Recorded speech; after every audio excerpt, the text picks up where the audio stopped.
Hello everyone, स्वागत है आप सभी का स्टडी विद कविता में। तो गाइस, आज का जो हमारा क्वेश्चन है वो बहुत ही महत्वपूर्ण क्वेश्चन है। आप देख सकते हैं ये एग्जाम में कितनी बार पूछा गया है। तो गाइस, आज का हमारा क्वेश्चन है जी.एस. धुर्वे के भारतीय विद्या उपागम अथवा जाति व व्यवसाय संबंधी विचारों की व्याख्या कीजिए। आप देख सकते हैं गाइस, ये सिद्धार्थ यूनिवर्सिटी में 2020 में और डीडी यूनिवर्सिटी में 2013 में, 2015 में, 2016 में, 2018 में आया क्वेश्चन है। फिर इसमें नेक्स्ट क्वेश्चन है जी.एस. धुर्वे द्वारा दिए गए जाति व्यवस्था की प्रमुख विशेषताओं की व्याख्या कीजिए, जो सिद्धार्थ यूनिवर्सिटी में 2018 में पूछा गया है। और नेक्स्ट क्वेश्चन है इसमें धुर्वे के भारत विद्या उपागम का विस्तृत वर्णन कीजिए, जो डीडी यूनिवर्सिटी में 2018 में पूछा गया क्वेश्चन है। नेक्स्ट क्वेश्चन है इसी में धुर्वे के भारत विद्या उपागम का महत्व स्पष्ट कीजिए, जो डीडी यूनिवर्सिटी में 2019 में आया है। फिर इसमें नेक्स्ट क्वेश्चन है भारत विद्या शास्त्रीय उपागम। ये क्वेश्चन डीडी यूनिवर्सिटी में 2020 में पूछा गया क्वेश्चन है। तो ये क्वेश्चन बहुत ही महत्वपूर्ण है, इसलिए आप वीडियो को पूरा देखें बिना स्किप किए, और वीडियो पसंद आने पे वीडियो को लाइक और चैनल को सब्सक्राइब जरूर करें। तो गाइस, हम अपना आंसर देखते हैं। जी.एस. धुर्वे द्वारा वर्णित जाति व्यवस्था है, ये हेडिंग है हमारा। फिर इसमें देखेंगे इन्होंने अपने समाजशास्त्री विश्लेषण में भारतीय समाज का सूक्ष्म अध्ययन प्रस्तुत किया है। तो हम देखते हैं जो जी.एस. धुर्वे हैं उनका वर्णित जो जाति व्यवस्था है उसको हम देखेंगे। तो उनका जो जाति व्यवस्था है उसमें उन्होंने अपने समाजशास्त्री विश्लेषण में, अर्थात उनका जो समाजशास्त्री विश्लेषण उसमें भारतीय समाज का वो बहुत सूक्ष्म अध्ययन किए हैं, बहुत छोटा सा अध्ययन क्या किए हैं, प्रस्तुत किए हैं। फिर हम इसमें आगे देखते हैं अपने लगभग सभी ग्रंथों में इतिहास तथा महाकाव्यों में परंपरागत संस्करण भी प्रस्तुत किए हैं। डॉक्टर धुर्वे समाजशास्त्र तथा भारतीय उपागम के मध्य अंतः संबंध बनाना चाहते थे। वैदिक काल में ईसा से 2000 वर्ष पूर्व से लेकर 600 वर्ष पूर्व तक माना गया है कि भारतीय जाति व्यवस्था का उदय धर्मशास्त्र काल में से माना जाता है, जो ईसा की 3 शताब्दी से 11वीं शताब्दी तक मानी जाती है। इस युग में जाति का आधार जन्म पर आधारित व्यवस्था की ब्राह्मण को पृथ्वी पर सर्वोच्च जाति के रूप में स्थान मिला। ठीक है, तो हम क्या देखते हैं कि जो धुर्वे हैं वो अपने लगभग सभी ग्रंथों में, जैसे इतिहास, महाकाव्य और परंपरागत जो भी अंतरण है उनको क्या किए, प्रस्तुत किए हैं। और डॉक्टर धुर्वे का जो समाजशास्त्र है उसका भारतीय उपागम के मध्य अगर उसको देखा जाए तो वो संबंध बनाना चाहते थे कि जो वैदिक काल है वो 2000 वर्ष पूर्व से लेकर और 600 वर्ष पूर्व तक माना गया है। और उसकी जो भारतीय जनजाति व्यवस्था उसका उदय वो कहते हैं कि धर्मशास्त्र काल में माना जाता है, जो 3 शताब्दी से 11वीं शताब्दी तक मानी जाती है। और इस युग में जातियों का आधार जन्म पर आधारित व्यवस्था, जैसे मान लीजिए ब्राह्मण है, क्षत्रिय है, वैश्य है, शूद्र है, तो धरती पे आप जिस रूप में जन्म ले लिए उसमें माना जाता था। तो उस समय धरती पे सबसे बड़े क्या, ब्राह्मण माने जाते थे। तो इसीलिए इसमें बताया गया है कि उस समय जन्म पर आधारित व्यवस्था की क्या होती थी, ब्राह्मण को पृथ्वी पर सबसे सर्वोच्च यानी कि उच्च जाति के रूप में स्थान मिला। फिर इसमें आगे देखते हैं ब्राह्मण जाति का महत्व बढ़ने से जाति व्यवस्था में और कठोरता आ गई तथा शूद्रों की व्यवस्था और भी खराब हो गई। इसके अतिरिक्त अनुलोम और प्रतिलोम विवाह के कारण अन्य जाति की उत्पत्ति हुई और जातिगत व्यवस्था का महत्व बढ़ता गया। तो हम क्या देखते हैं कि जब पृथ्वी पे ब्राह्मण को सबसे ज़्यादा महत्व दे दिया जाता है, सबसे उच्च जाति दे दी जाती है, तो ब्राह्मण के आने से, ब्राह्मण जातियों की बढ़ोतरी होने से, उनका महत्व घटाने से क्षुद्रों की व्यवस्था क्या हो जाती है, और ख़राब हो जाती है। क्योंकि अभी भी आप देखते होंगे ब्राह्मण बहुत भेदभाव करते हैं ऐसे छोटे जातियों से। जैसे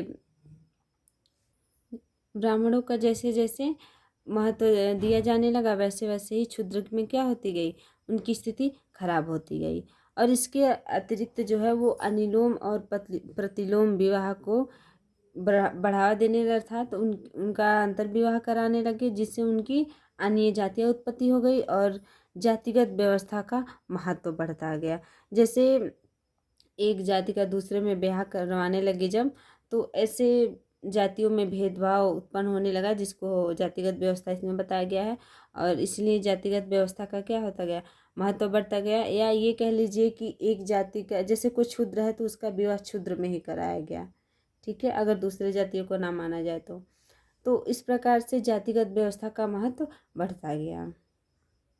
तो आगे हम इसमें देखेंगे धुर्ये के अनुसार। तो अब धुर्ये का मत देखते हैं।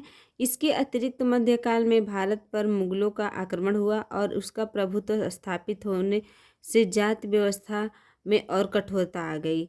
जातियों के अंतर ही विवाह की प्रथा स्थापित हो गई। मुगलों ने कई निम्न जातियों को प्रलोभन देकर हिंदू धर्म से अलग कर दिया। इस प्रकार भारतीय जाति व्यवस्था कई टुकड़ों में बट गई।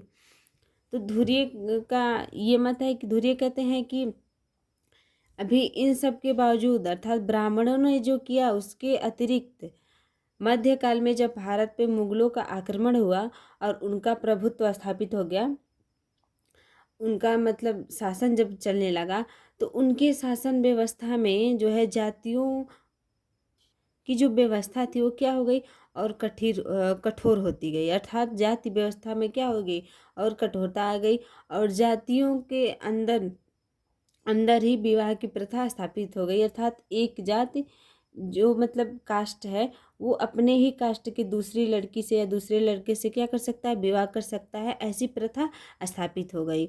और मुगलों ने जो कई छोटी छोटी जातियाँ थी हिंदू धर्म की, उनको क्या किया, धर्म से अलग कर दिया। उनको लालच देकर या डरा धमका के क्या कर दिया, उसको अलग कर दिया। और इस प्रकार से जो भारतीय जाति व्यवस्था थी वो कई टुकड़ों में क्या हो गई, विभक्त हो गई, अर्थात कई टुकड़ों में बट गई। तो अब हम आगे देखेंगे। शूद्रों की व्यवस्था में सुधार हुआ। ब्राह्मण समाज, आर्य समाज संवैधानिक नियमों इत्यादि निर्जाति प्रथा को निर्वाहन किया। इसी के फलस्वरूप 1872 में अंतर्जाति की मान्यता प्राप्त की गई। औद्योगिक व नए व्यवसाय अस्तित्व में आए जाति के परंपरागत व्यवसाय टूटने लगे। इन युगों से जाति व्यवस्था के स्वरूप में परिवर्तन होता रहा है। आज पूर्णतः परिस्थितियां बदल गई हैं, जिसके कारण जाति व्यवस्था में नवीन प्रवृत्तियां देखी जा सकती हैं, जिसका उल्लेख प्रोफेसर धुर्ये ने निम्न बिंदुओं पर किया है। तो हम इसमें आगे क्या देखते हैं कि क्षुद्रों की व्यवस्था में क्या हो गया, सुधार हो गया। फिर ब्राह्मण समाज, आर्य समाज की जो संवैधानिक नियम थे उनको जाति प्रथा में क्या हुआ, निर्वाहन किया गया। और इसके फलस्वरूप जो है 1872 में अंतर्जातीय विवाह की क्या की गई, मान्यता प्राप्त हो गई, ठीक है। और औद्योगिक जो व्यवसाय हैं उसके अतिरिक्त क्या होते गए, व्यवसाय जो क्या होते गए, टूटते गए।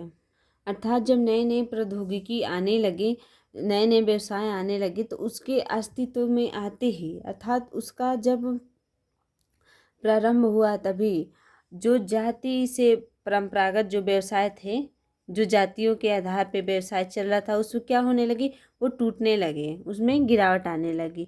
और इन्हीं युगों में जाति व्यवस्था के फलस्वरूप क्या हुआ, परिवर्तन हुआ। आज जो है पूरी परिस्थिति बदल गई है, जिसके कारण जाति व्यवस्था में नई नई प्रवृत्तियां देखी जा सकती हैं, जिसका उल्लेख क्या है, प्रोफेसर धुर्ये अपनी बातों के अनुसार करते हैं। वो बिंदुओं के अनुसार पे हमें समझाए हैं, जो हम देखते हैं। पहला बिंदु है इसमें ब्राह्मणों का सामाजिक स्थिति में गिरावट। दूसरा है व्यवसाय के चुनाव में स्वतंत्रता। तीसरा है जातीय स्तरीकरण में परिवर्तन। जाहिर सी बात है, जब ब्राह्मणों की अस्तित्व में गिरावट हुआ, व्यवसाय के चुनाव में स्वतंत्रता हुआ, जातीय स्तरीकरण में परिवर्तन हुआ, तभी क्या हुआ, सभी समाज का क्या हुआ, सभी समाजों का, सभी जातियों का क्या हुआ, प्रगति हुआ, ठीक है। तो अब इसमें हम अपना चौथा बिंदु देखेंगे। तो चौथा बिंदु है हमारा भोजन एवं सामाजिक निवास संबंधी परिवर्तन। पांचवा है जन्म के बजाय अर्जित योग्यता में परिवर्तन। छठा है अंतर्जातीय योग्यता को मान्यता। सातवां है संगठनों का निर्माण। आठवां है बाल विवाह, विधवा पुनर्विवाह निषेधों में निवृत्ति। आठवां है अछूत जातियों व निम्न जातियों में वृद्धि। 9वां था ये अछूत जातियों व निम्न जातियों में वृद्धि। 10वां है जातीय संघर्षों में वृद्धि। तो इन 10 बिंदुओं के माध्यम से डॉक्टर धुर्ये जो हैं वो अपनी बात को रखते हैं। फिर हम देखेंगे डॉक्टर धुर्ये ने जाति पर विस्तार से चर्चा करते हुए बताया है कि वर्तमान में जाति प्रथा न केवल परिवर्तन हो रही है बल्कि भारतीय समाज की एक बड़े वर्ग में इसको स्वीकार कर लिया है। जाति व्यवस्था के भविष्य पर प्रोफेसर धुर्ये ने 3 विचारधाराएं दी हैं। प्रोफेसर धुर्ये का कहना है कि जो जाति पर विस्तार से जो हम चर्चा कर रहे हैं तो ये बताया जा रहा है इसमें कि वर्तमान में जो जाति की प्रथा है वो केवल परिवर्तन ही नहीं हो रही है बल्कि भारतीय समाज एक बड़े वर्ग को स्वीकार कर रहा है। और जाति व्यवस्था के भविष्य पर प्रोफेसर धुर्ये ने 3 विचारधाराएं दी हैं। तो हम इसमें पहला पढ़ेंगे। पहला विचारधारा है उनका, हिंदू समाज को दोबारा 4 वर्णों ब्राह्मण, क्षत्रिय, वैश्य, शूद्र में विभाजित कर दिया जाए। महात्मा गांधी ने इसका समर्थन किया था।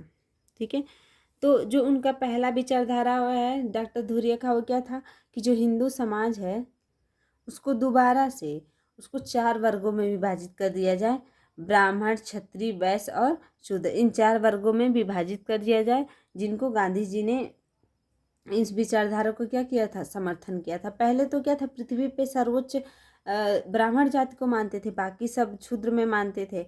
लेकिन बाद में प्रोफेसर धुर्ये का ये मत था कि इसको 4 वर्गों में विभाजित कर दिया जाए, ब्राह्मण, क्षत्रिय, वैश्य और शूद्र। उनके कर्मों के आधार पे क्या कर दिया जाए, बंटवारा कर दिया जाए उनको अलग जातियों में। ठीक है, फिर दूसरा हम देखेंगे, जाति को समाप्त करने के लिए सामान्य जाति वाली उपजातियों का सम्मिश्रण कर दिया जाए जिससे जाति विहीन समाज की स्थापना होगी। दूसरा क्या था कि जाति को अर्थात जातिवाद को समाप्त करने के लिए समान जातियां वाली उपजातियों का सम्मिश्रण कर दिया जाए जिससे जाति विहीन समाज की स्थापना होगी। नेक्स्ट तीसरा है हमारा, जाति प्रथा पर तुरंत पूर्ण प्रतिबंध लगा दिए जाए। तो डॉक्टर धुर्ये का जो तीसरा विचारधारा उसमें वो क्या कहते हैं कि जो जाति प्रथा है इस पर तुरंत और पूर्ण रूप से प्रतिबंध लगा दिया जाए। तो गाइस, अगर आपको ये वीडियो समझ आया हो, क्वेश्चन समझ आया तो वीडियो को लाइक कीजिए और चैनल को सब्सक्राइब कीजिए और कमेंट में अपनी राय जरूर दीजिए। मिलते हैं नेक्स्ट वीडियो के साथ। बाय।